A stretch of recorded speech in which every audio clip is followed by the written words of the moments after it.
Aujourd'hui, nous allons commencer une nouvelle série de sermons intitulée Le Dieu que nous adorons. Quand j'étais petit, j'ai demandé à Dieu de me laisser vivre. Je disais, Seigneur, permets-moi de vivre 7 632 000 années.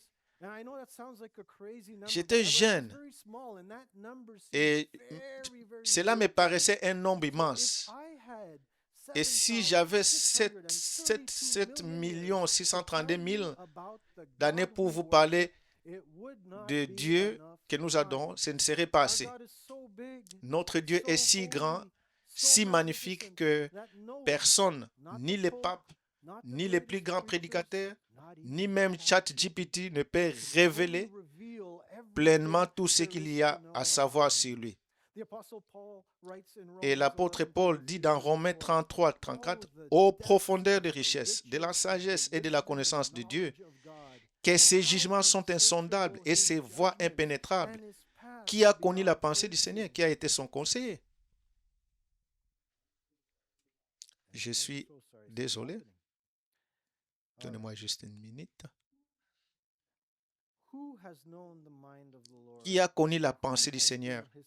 Qui a été... Mais Dieu, dans sa sagesse et par son grand amour pour nous, nous a donné sa parole afin que nous commencions à comprendre la grandeur de Dieu que nous adorons. Et dans Job 26, 14, il dit, et ce sont là que les aspects extérieurs de ces œuvres, comme le murmure que nous percevons de lui, est faible. Qui donc peut comprendre les tonnerres de sa puissance? Aucun enseignant ne peut révéler la totalité de l'être de Dieu, à l'exception d'un seul, Jésus-Christ, image du Dieu invisible. Dans cette série, nous explorons certaines des caractéristiques relationnelles essentielles que Dieu nous a révélées à travers l'étude de ses interactions avec sa création.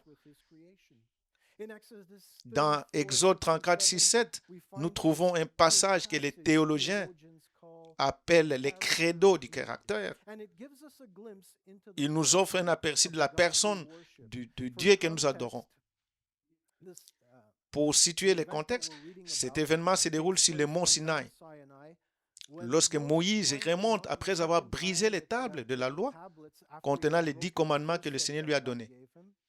Et Dieu descend alors sur la montagne et passe devant Moïse, lui révélant qu'il est.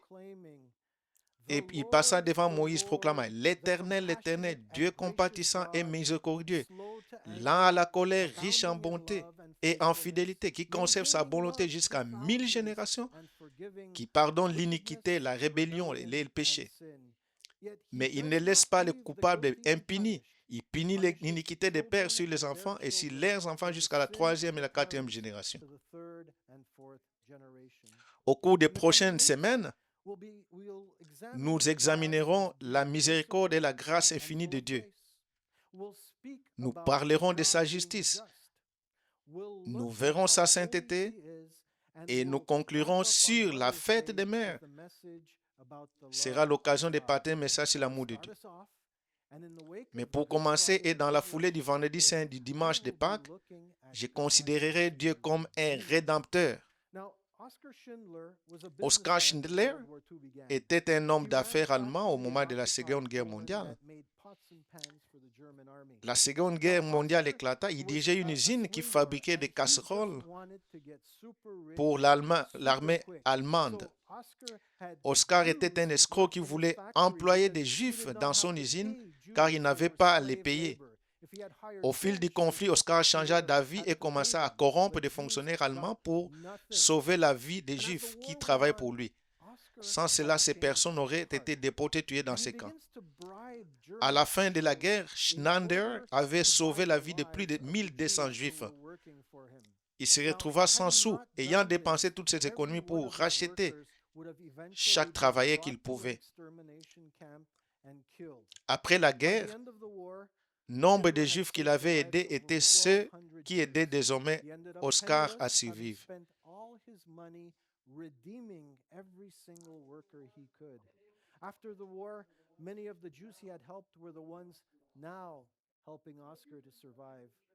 Et si vous fréquentez l'Église depuis un certain temps, vous avez probablement déjà entendu parler de Dieu comme notre Rédempteur. Mais qu'est-ce que cela signifie exactement? Dans les credos que je viens de réciter, il est dit que Dieu pardonne la méchanceté, la rébellion et les péchés. Dans les plans de Dieu, la méchanceté, la rébellion et le péché ont toujours un prix. Vous connaissez les versets. Car le salaire du péché, c'est la mort. Donc, Dieu ne se contente pas d'un geste de la main pour que nous soyons pardonnés d'un coup de baguette magique. Non, un prix doit toujours être payé pour que nos péchés soient pardonnés. Et c'est notre Rédempteur qui paye ces prix. En anglais moderne, le mot Redeemer signifie donc Rédempteur signifie racheter. Et en hébreu, le mot Rédempteur signifie Goel. Et cela se rattache au droit familial israélite selon lequel un proche parent appelé racheteur avait le devoir de racheter les terres ou les biens familiaux vendus, de racheter un parent vendu comme esclave, de venger un membre de la famille assassiné et même d'épouser une veuve sans enfant pour préserver la lignée familiale. Dans ses réactions avec sa création, Dieu assume le rôle de rédempteur. Et nous pouvons voir ça dans les premières pages de la Bible. Et Dieu a créé Adam et Ève. Et ils pouvaient manger du fruit de l'arbre, la connaissance et du bien-aimant. Et car les jours où vous en mangerez, vous mourrez certainement. Dieu n'était pas crié lorsqu'il a donné cet ordre. Il protégeait ses bien-aimés des conséquences de la désobéissance. Dans quelques semaines, le pasteur Marc va parler de la justice de Dieu. Et nous oublions que malgré l'amour que nous portent les Écritures à Dieu, notre Créateur est aussi un juge juste. Et de par sa nature, mais il doit juger les péchés. Nul ne peut échapper à ses jugements. Et si vous péchez, vous mourrez. Et nous connaissons la suite de l'histoire. Adam et Ève désobéissent au commandement de Dieu, cèdent aux tentations du diable, mangent les fruits défendus et subissent immédiatement les conséquences de leur rébellion. Leur relation avec Dieu est désormais rompue. Un Dieu parfait et saint ne peut ni veut entretenir une relation avec ceux qui se sont rebellés contre lui. Et la relation brisée et les corps sont parfaits et éternels et Adam et Ève commencent à mourir. Et nos ancêtres étaient voués à l'enfer où ils seraient séparés de Dieu pour l'éternité sans espoir de libération. Et tel est le châtiment qu'exige un Dieu juste et droit pour la rébellion. Et rien de ce qui se passe ici ne surprend Dieu. Il est omniprésent et même avant de créer les humains, il savait qu'ils pécheraient contre lui. Et il avait déjà un plan en tête. Et c'est la première fois que nous voyons Dieu agir en tant que rédempteur. Dieu offre d'abord un aperçu d'un avenir lointain. Et tout son plan de rédemption s'accomplirait. Il s'adresse à Satan et ses paroles font référence à Jésus-Christ. Dans Genèse 3,15, « Je mettrai l'inimitié entre toi et la femme, et entre ta descendance et la sienne, et il va l'écraser. Tu frapperas sa tête et lui touchera les talons. » Donc, le « il » fait référence à Jésus et à sa victoire sur Satan et le mal qu'il répand. Écraser la tête est fatal. Cela symbolise la fin. Frapper les talons évoque les souffrances de Jésus, mais n'entraîne pas la mort, car comme nous le savons, Jésus a vaincu la mort. Amen. Dieu commence à révéler son rôle de rédempteur lorsqu'après avoir confronté Adam et Ève à propos de leur péché. Et la Bible affirme qu'il leur a confectionné des vêtements car ils se sentaient nus et honteux. Quel prix pour les péchés, la honte, la culpabilité, la peur, le fait de se cacher de Dieu. Et il y a aussi un prix à payer. Les premières morts relatées dans les Écritures, des animaux abattus pour leur peau, afin d'offrir une protection aux humains. On trouve ici les racines du système sacrificiel, partie intégrante du culte juif, l'effusion de sang pour couvrir les péchés. Et il est important de noter que j'ai dit couvrir et non effacer.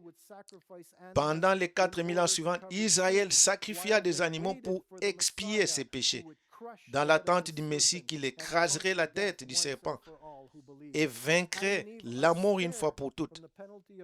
Et Adam et Ève furent épargnés de la peine de mort et reçurent une seconde chance de vivre, d'élever les enfants et de rendre un culte. Le Dieu créateur de l'univers et de tout ce qu'il contient a décidé par son immense amour pour sa création d'agir personnellement comme rédempteur de son peuple. Après avoir pardonné les péchés d'Adam et Ève, le Seigneur poursuit son œuvre de rédemption des Israël. Et l'un des plus grands exemples de la rédemption d'une nation entière par Dieu est la libération d'Israël de la captivité égyptienne. Israël était réduit en esclavage dans des conditions extrêmement difficiles depuis 400 ans.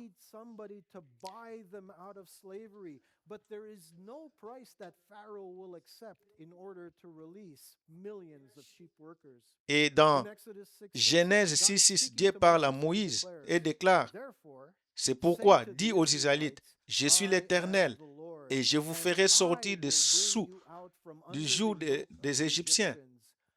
Je vous délivrerai de leur esclavage et je vous rachèterai à bras étendus et par de puissants actes de justice. N'oubliez pas que racheter signifie acquérir. Mais dans le cas du Pharaon, l'argent n'était pas en jeu. Les actes puissants de jugement de Dieu et fait mention des plaies que Dieu allait infliger aux Égyptiens. 10 fléaux est destiné à persuader Pharaon de libérer un peuple captif. Durant 9 plaies, le cœur de Pharaon demeura inflexible. À l'approche de la 10e, les Juifs reçurent l'ordre de préparer les repas de la Pâque. Le point culminant de cette fête était le sacrifice d'un agneau innocent, élevé par chaque famille. L'agneau paierait le prix de la rédemption, son sang étant répandu sur les linteaux des portes des maisons des croyants.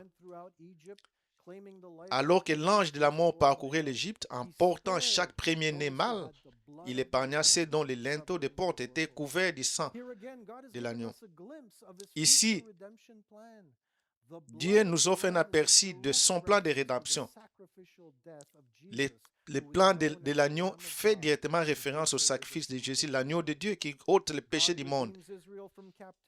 Dieu rachète Israël de la captivité et les conduit personnellement à travers le désert pendant 40 ans, jusqu'à ce qu'il atteigne la terre promise. Après avoir été réduit en esclavage, le peuple d'Israël se voit offrir une seconde chance de prendre possession de la terre promise et d'y servir le Seigneur. Et durant la période de livre des juges, nous découvrons l'histoire de Ruth et Boaz. Ces récits illustrent comment Dieu sauve des vies. Et même lorsque tout espoir semble perdu, nous lisons également l'histoire de Naomi, veuve dont le fils était marié à Ruth. À la mort de ces derniers, Ruth se retrouve sans mari et Naomi sans personne pour prendre soin d'elle. Et à cette époque, être une femme sans parents masculins pour subvenir à ses besoins était presque synonyme de pauvreté et d'énigme. Les femmes retournent en Israël depuis Moab et Ruth se retrouvent à suivre le moissonneur et à ramasser l'orge resté sur les épis et au sol. Seuls les plus pauvres faisaient cela. Pour pouvoir rassembler de quoi se nourrir et survivre, elle devrait se battre pour un avenir sombre. Jusqu'à sa rencontre avec Boaz, un homme apparenté au défunt de mari de Naomi. Boaz décida de racheter la propriété de ces derniers, d'épouser Ruth et de prendre soin d'elle et de Naomi. Voilà ce que Dieu fait en tant que notre Rédempteur. Il nous trouve dans notre souffrance et notre douleur, et par son immense amour, il tend la main pour nous sauver. Il paye toujours le prix pour nous racheter de notre situation difficile. Il nous donne l'espoir et un avenir. Nous ne méritons rien par nous-mêmes pour cette faveur. C'est grâce à la grâce de Dieu.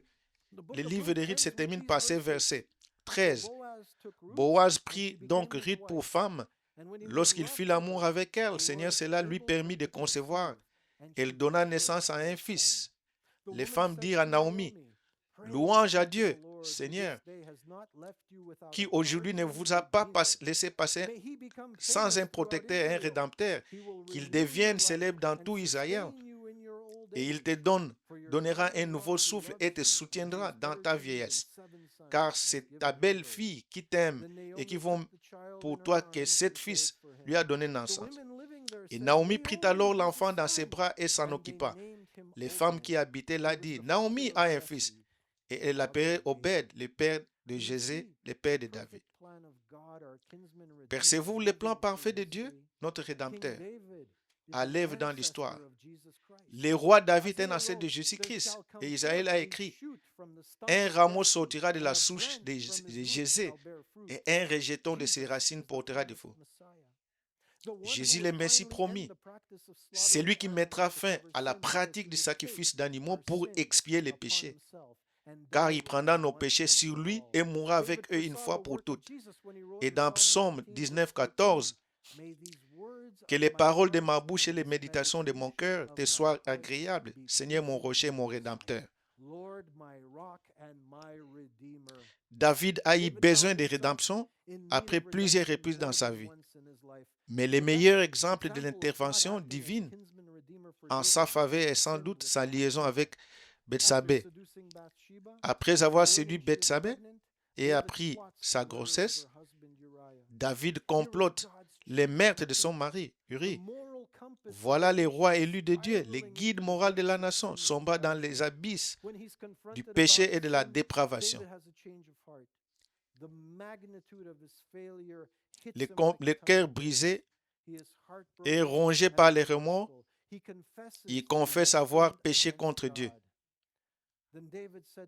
Et dans 2 Samuel 12, 13, alors David dit à Nathan, j'ai péché contre l'Éternel. Nathan répondit, l'Éternel a pardonné ton péché, tu ne mourras pas.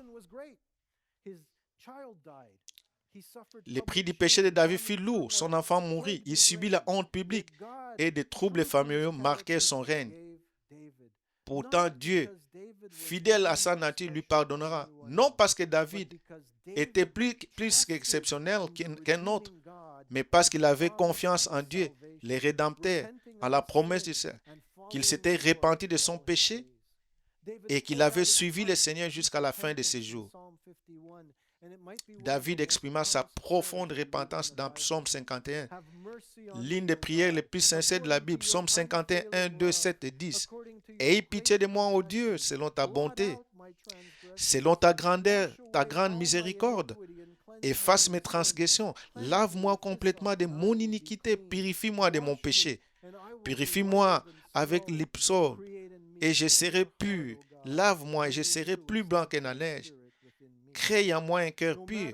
Ô Dieu, renouvelle en moi un esprit bien disposé. Donc, quelle que soit notre situation, lorsque nous confessons avoir péché contre Dieu, lui demandons pardon, il est fidèle et juste pour nous pardonner nos péchés. Et comme pour David, il créera en nous un cœur pur par la puissance du Saint-Esprit. Amen. Avec le temps, le peuple d'Israël commença à se détourner de son Dieu rédempteur. Ils tombèrent dans l'idolâtrie et vécurent à l'encontre des commandements divins. Malgré les avertissements répétés des prophètes, les exhortant à revenir à lui, les Israélites refusèrent. Ainsi, dans sa parfaite justice et son jugement du péché, Dieu permit à d'autres nations de conquérir Israël, notamment les Assyriens, la Babyloniens et les Perses. Et dès que les problèmes s'aggravaient, le peuple s'est mis à implorer le Dieu qu'ils avaient abandonné de venir les secourir. Et Dieu est là. J'ai fait ma part et Dieu fait la sienne.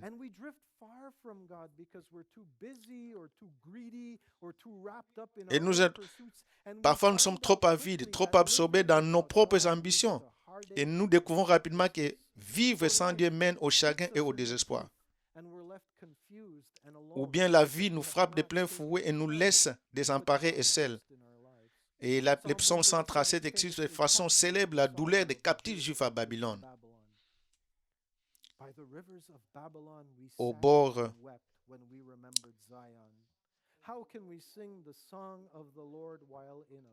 des fleuves, nous étions assis et nous pleurions en se souvenant. Comment chanter les cantiques du Seigneur en terre étrangère?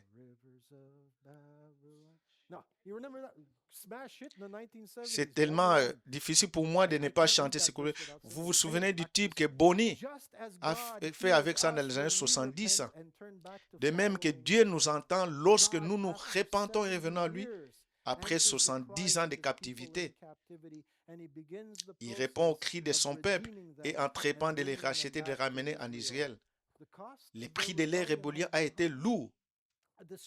Une nation anéantie, les temples en ruine, le muraille de Jérusalem réduit à miettes et d'innombrables morts. Mais Dieu, dans sa grande miséricorde et son amour infini, rachète son peuple. Et Ésaïe 52, 3 l'affirme clairement. Car ainsi parle le Seigneur, vous avez été vendus pour rien et vous serez rachetés sans argent. Cela préfigure une fois de plus le sacrifice de Jésus qui paiera le prix pour tous ceux qui croient. Ce sera un prix incomparable à toute somme d'argent, la vie du Fils de Dieu offert pour nous racheter. Ainsi, la nation d'Israël est restaurée, le temple est reconstruit et le peuple reprend le cours de sa vie. Près de 500 ans s'écoulent et avec le temps, un nouvel éloignement s'opère dans le cœur et l'esprit d'Israël. L'éloignement de son rédempteur. Haine injustifiée entre les Juifs, violence intestine, corruption des dirigeants, effusion du sang au temple et violation des lois sacrées. Autant de facteurs qui contribuent à ce que Dieu juge les moments opportuns pour accomplir sa promesse d'un Messie qui rachètera une fois pour toutes la nation d'Israël et le monde.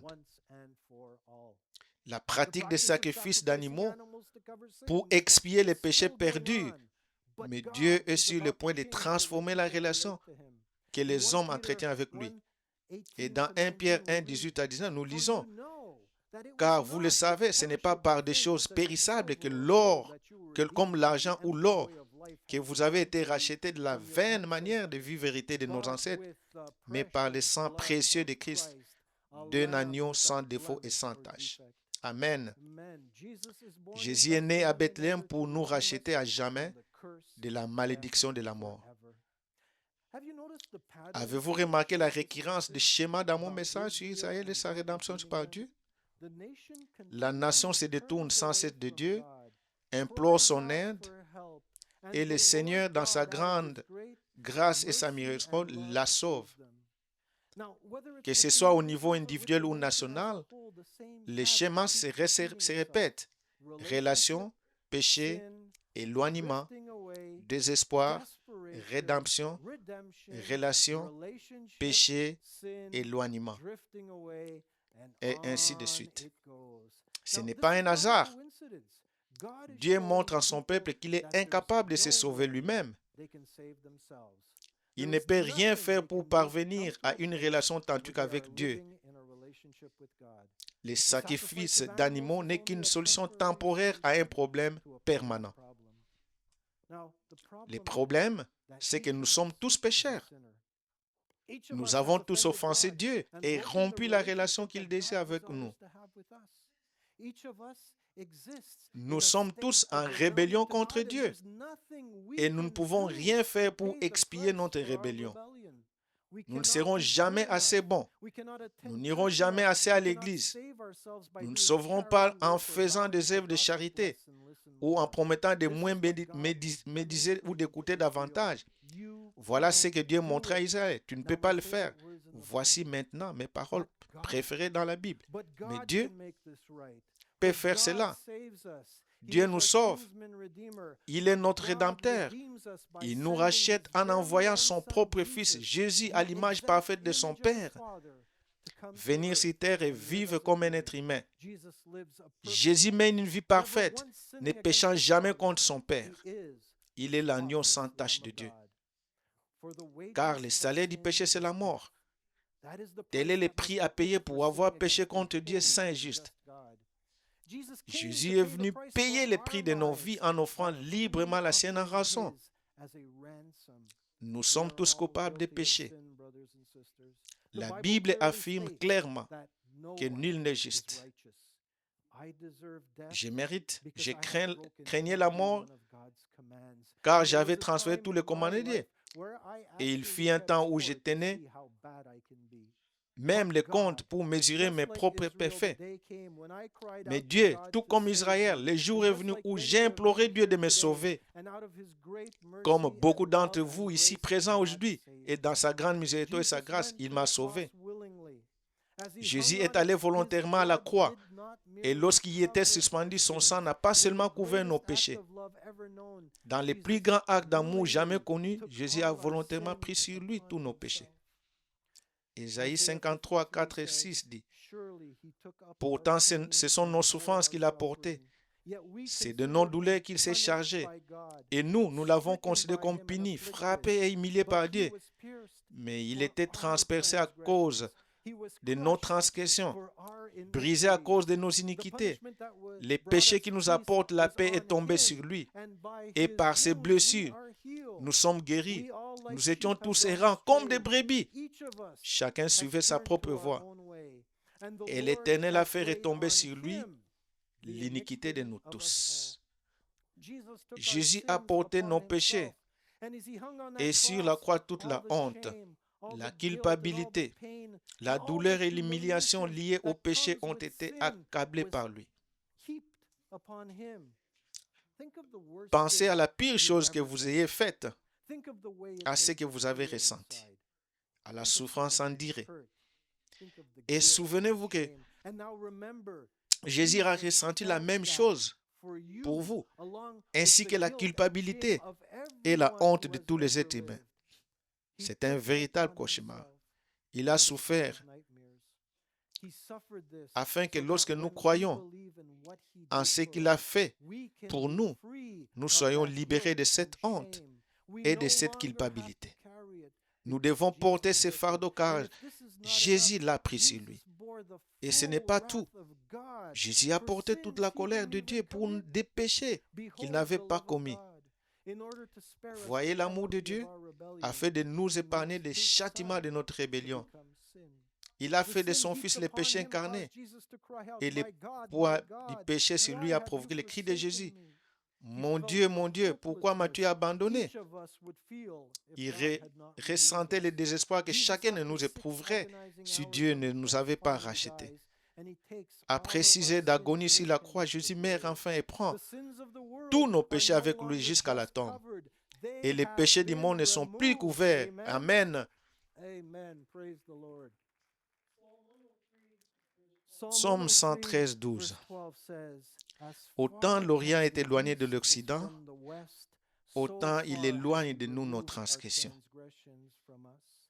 Il est intéressant de noter que si vous voyagez vers le nord, vous finirez par reprendre votre route vers le sud. Mais si vous voyagez vers l'est, vous ne vous dirigerez jamais vers l'ouest. C'est à ce point que Dieu a effacé nos péchés. Amen. Que Dieu soit loué. Notre Rédempteur a racheté notre liberté par le sang de son Fils. Nous ne sommes plus esclaves du péché. Nous sommes libres d'entretenir une relation avec notre Père céleste, une relation que Dieu désirait pour nous dès les premiers jours au jardin d'Éden. Non seulement Jésus est mort avec nos péchés, mais 3 jours plus tard, il est ressuscité, afin de nous montrer que la malédiction de la mort a été brisée. Nous aussi, nous pouvons avoir la vie éternelle auprès du Père. Notre Rédempteur a tout accompli. Il était le seul capable de nous sauver. Notre seul rôle est de confesser nos péchés, de nous repentir et de croire que Jésus est véritablement le Messie, le Sauveur du monde, l'agneau sans tache de Dieu.